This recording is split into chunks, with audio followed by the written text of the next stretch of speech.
In case you missed it, I'm back on my Coin Lady channel. Let's dive into the world of XRP. I'll be covering two key events that are impacting the price of XRP. Today has been quite the roller coaster, to be honest. So, here you can see a dip initially. All the Tether news came out of this place. After that, it rose slightly, before beginning to slant. Afterwards, this decline occurred because Israel attacked Iran. The DXY is increasing presently, which means we're starting to climb back up again. You can see the same two occurrences playing out on the Bitcoin chart as well. There are many who believe the latest news, which will be discussed shortly, to be false news. Disenchanting crypto users is a lot of fun. Now let's get into more detail about the Tether DPEG. For this reason, though, I insist that you examine the DXY. The story is always told by the DXY, presenting the latest Tether news. The DXY begins to increase. After that, it veered off to the side somewhat. Suddenly, Israel launched an attack on Iran, which caused the DXY to rise. I was anticipating a decline in DXY and an increase in crypto as the days passed and the elections passed. Since the DXY rises with war, I anticipate that it will continue to fall until next year unless a major war breaks out. If a war broke out somewhere in the world right now, the DXY would go even higher. The issue with the DXY, however, is as follows. There are nations that are planning to attack the US dollar. The DXY will be significantly affected by the widespread prediction of a big crash next year. When that time comes, I expect XRP to be far into the double digits. We can reach triple digits with this crash. Explosions in Tehran, Iran, signal Israeli onslaught. I only wanted to demonstrate it to ensure that what I was sharing with you was based on fact and not speculation. According to a Wall Street Journal report, Tether is currently facing an investigation by the US federal government over allegations of anti-money laundering, AML. The report highlights possible violations of sanctions and AML regulations. You can't produce value out of thin air and then use it to prop up Bitcoin. As I warned you before, Tether is still involved in money laundering. Despite being the US government, the US dollar creates counterfeit dollars. Do you really believe that they will let a firm like Tether to keep creating value without any input? No, I don't believe so. I recognize this story. The CEO has denied rumors that the company is under investigation by the US government, according to a report in the Wall Street Journal. The chief executive officer of Tether has one major flaw: he refuses to set foot in America. Why? Reason being, they are being probed. I understand. Keep in mind that our opponent Sam Bankman-Fried is spreading lies about us in an attempt to harm us. FTX works well. Goods are in order. Tell me what transpired immediately following the post FTX went down. Since Bloomberg covered the topic as well, I anticipate the same outcome with Tether. Given that the Wall Street Journal did not retract its story and that Bloomberg published the identical piece with the same information, it is puzzling why both outlets would have made the same mistake. They chose not to remove the story. You can still find the story online.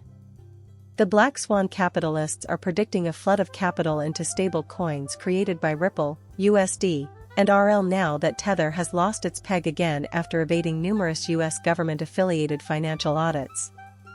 Investors in Bitcoin will soon have to depend on Ripple. Look how it develops. Now that it has DPEG, I expect them to move quickly to try to collect repayment. They will probably do it through some dubious dealings as well. Still, a lot of Tether's worth will wind up in real money, US dollars, in due time. When Tether collapses, Bitcoin will go down with it, hence I believe any sensible money in Bitcoin is already leaving. When this happens, the rest of the market will follow suit and fall. The laundering of Tether funds. At the time of writing, the anticipated daily trading volume for USDT, Tether, was $20 billion, making it one of the most liquid markets in the cryptocurrency industry. USDT is a stable coin, meaning it is pegged to two fiat currencies, like the US dollar. Their latest assertion is that they are supported by the US dollar Tether. supposedly underwent an audit in 2015, although no one has ever verified that it actually happened. The reliability, convenience, and cheap transaction costs of US dollar Tether on the Tron blockchain have made it a popular choice among regional cyber fraud operations and money launderers. So, anyone who want to wander. The fact that Tether is unable to comply with the requirements is due to the fact that money typically passes via it, and everyone is aware of this. I thought Brad Garlinghouse had warned us months ago, through Tether. At that point, Brad realized the US government was targeting Tether. Thus, Brad has been sounding the alarm about the current situation for some time now. Those on X who are in favor of tethering could attempt to spin this any way they choose. It will be alright, Tether. There is no future for Tether. There's no way it can botch. Keep those thoughts in mind, since you know what happens anytime people claim an endeavor is too huge to fail. Ultimately, it flops. Plus, CZ probably forewarned us back in 2022 that, when the Titanic goes down, the little floats near it will also sink, but that, if they are untethered, they will rise again. That comment has stuck with me ever since, and I remember thinking, maybe he's referring to Bitcoin and Tether at some point in the future. The bright side is that XRP is not supported by phony Tether dollar values. On the other hand, Bitcoin is supported by fictitious Tether value.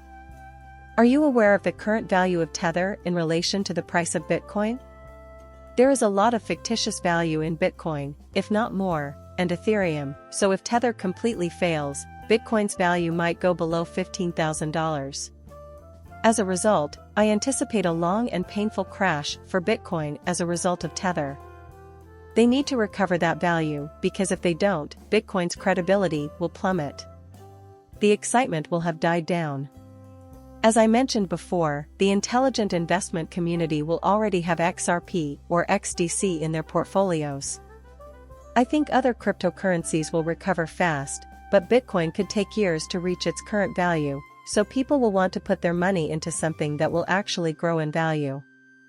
As a countermeasure to Tether, BlackRock was formerly in the market for derivatives collateral. In an effort to challenge Tether's dominance in the stablecoin market, BlackRock is in talks with prominent exchanges such as Binance and Deribit to include BUID into their trading systems. The firm's BUID token will be used as collateral for crypto derivatives. Thus, BlackRock would also gain from this. Why are T-bills supporting BlackRock's new token? Apparently, BlackRock has a plan to pay off the US government's debt. At last, they found an alternative to Tether that works better. That means Tether isn't needed by the US government anymore. Right now, they're going to have to depend on BlackRock and Ripple's. The demise of Tether will also cause RL, USD, and USDC to appreciate significantly. Given the US's usual response to crises, it's reasonable to assume that BlackRock was instrumental in requesting the launch of this investigation. BlackRock is where they seek answers. When in doubt, they turn to BlackRock. Likewise, I anticipate that they will act similarly in this situation. The current situation between Ripple versus SEC is something I'd want to touch on briefly. According to Eleanor Tourette, 4 issues have been raised by Ripple in its Form C.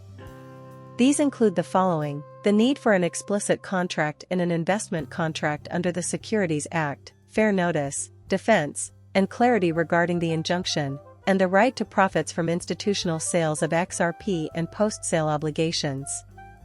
The next step is for the court to consolidate all files, including those from the district court, which is the primary matter, and to issue a schedule order for all briefings. After that, Stuart Alderati mentioned that they have compiled a list of the points that we intend to make in our cross-appeal. The case is not about whether XRP is a security in and of itself, so that's something to bear in mind moving ahead. At this point, XRP is irrelevant. XRP is in a special position since, like Bitcoin, it is clearly not a security, and the SEC is not contesting that decision, therefore it is legally binding. The precedents are considered by the appeals court, and our record is excellent. Appreciate you taking the time to view my video. Thank you for watching my channel and for subscribing. I will see you later.